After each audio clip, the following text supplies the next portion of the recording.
கந்தன் திருநீரணிந்தால் கண்டபிணி ஓடிவிடும்.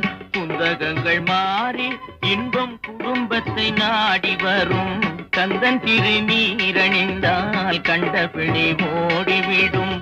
குந்தகங்கள் மாறி இன்பம் குடும்பத்தை நாடி வரும். கந்தன் திருநீரணிந்தால் கண்டபிணி ஓடிவிடும்.